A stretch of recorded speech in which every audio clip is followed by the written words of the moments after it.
Hello and welcome to another episode of Sports with Monga, and we are back with the preview of the Manchester derby. Yes, the game that will define possibly the future of Erik ten Hag, but also could be the dampener that we want for Manchester City's side because we don't feel. Because, of course, Manchester City are going for the league double with the Premier League done and dusted, and they could also make the double, which no team has ever done, with a back-to-back FA Cup win after kind of finishing the Premier League season with a four-time Premier League winners. Manchester City versus Manchester United at Wembley for the FA Cup. It's a Manchester derby, and that's what we're going to preview now. Welcome to Sports with Monga, and I hope you will enjoy this video. And thanks for supporting the channel. And if you are a Manchester United or a Manchester City fan, hit the subscribe button, hit the like button, and be sure to hit the bell icon to be able for more videos and content coming through. If you've not seen the Europa League preview and the match reaction as well, so head out to the channel and see that. There's loads of content for you there with the Champions League, with the Europa League done, with the Champions League soon to be out, and also the FA Cup that we're going to preview and also have a match reaction. So let's get into it. Before we that, hit the subscribe button. Thanks. And let's move into it. Previewing it very simple. Manchester City versus Manchester United. They played it.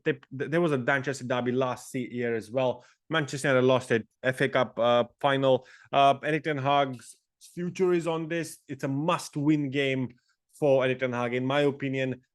This decides the fate of his future. Can he actually lead Manchester in the next year, or is it over for him? Is a chapter for Erik ten Hag over? It's going to be crazy to see how this goes, but I feel there is a possibility somewhere that it kind of happens, that Ten Hag actually is sacked if he does not win the FA Cup. There's a lot to get into, of course, from the match preview.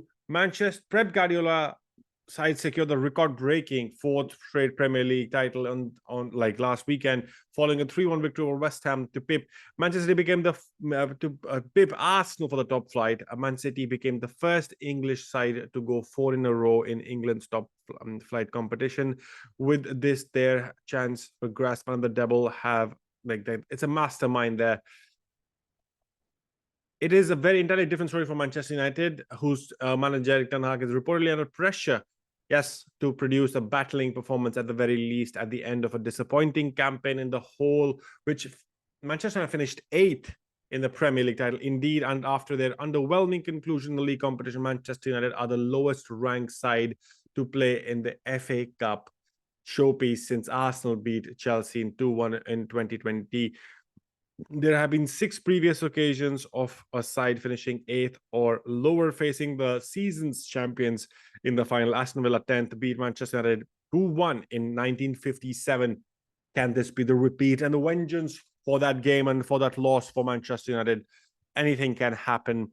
But since then, these sides have lost. All the sides have lost the final on aggregate of 15-0.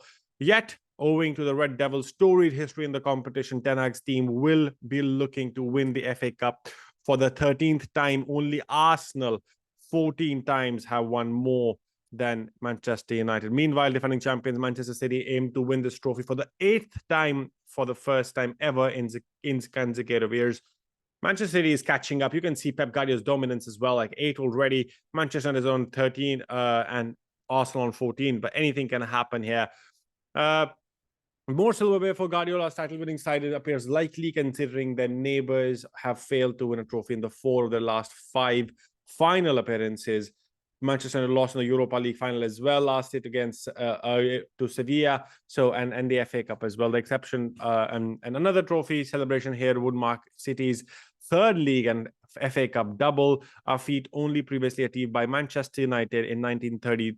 In 93, 94, 95, 96, and 98, 99, and Arsenal in 70, 71, 97, 98, and 2001 and 2. City did so in 18, 19, and 22, 23. So Man City is already kind of in the grades of Manchester and Arsenal with the double of the FA Cup, the 3rd league, like the league and the FA Cup double. That's what become the first team ever to do it in consecutive campaigns. Nobody has ever done it in consecutive campaigns. Won the Premier League and won the FA Cup. Pep Guardiola again do the double. Can they again do the double and create history? The big question mark as well, of course, is for Manchester United's side. The chances of further record-breaking success appear very likely, given Manchester United's Ten Hag side have already lost 19 games and conceded 84 goals in all competitions this season. They last lost 20 in the campaign in 73-74.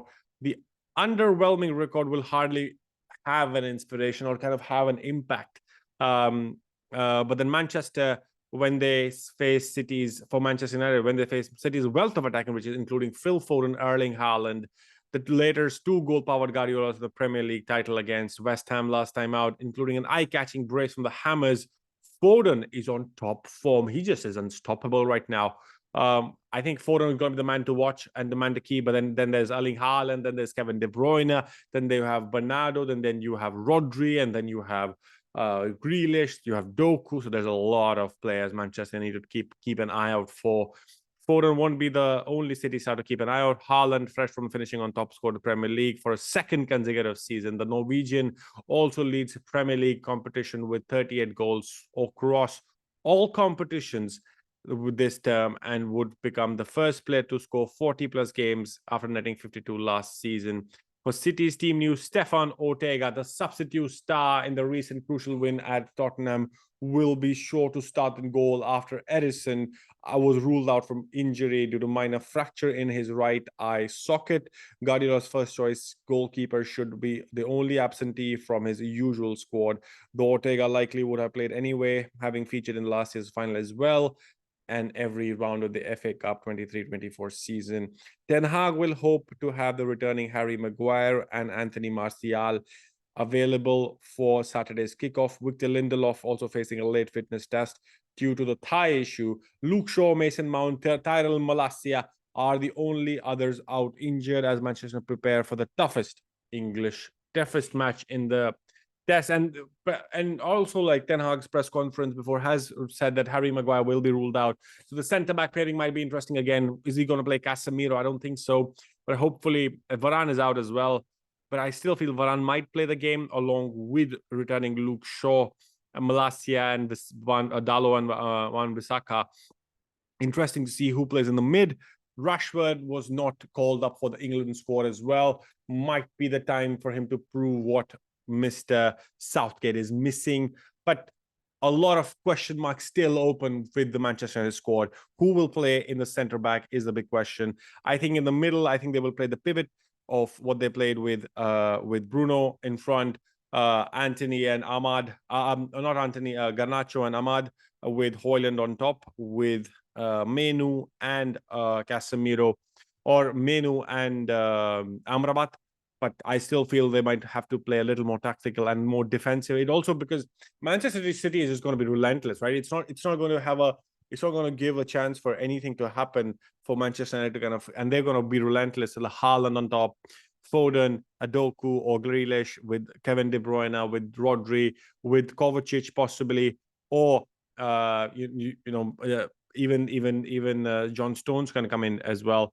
And on the back, Diaz, I think Diaz comes in. Then you have Ortega in the goal, Diaz along with Kyle Walker and Josko Guardiola, who's found some amazing form. Then you have Akanji and Ake as well. So the defensive line is really packed up for Manchester City. No injuries, so that's going to be a good side. But Manchester United will want to make a double. We'll definitely want to try and make this hard for Manchester City. But it is all up to seeing to how this kind of goes, because it is going to be crucial for Manchester United and the season for Erik ten Hag. The future pays in the balance in my mind, and that's what's going to be crucial for this game. Let me know in the comment section below, what do you think? In my mind, my prediction is it's a Manchester United win. I'm gonna go against it. I'm gonna cry on Saturday night, but that's fine. Let me cry. I'm gonna cry on Saturday night, but then I feel Manchester United will win the game. It will be a hard-fought 2-1 victory for Manchester United against Manchester City. Goals from Garnacho and Højlund, and it will be a great game. Let me know in the comment section, what do you feel? Give your predictions, Manchester City and Manchester United fans. Drop in the comment section, hit the subscribe button, hit the like button, and I'll catch you in the next one.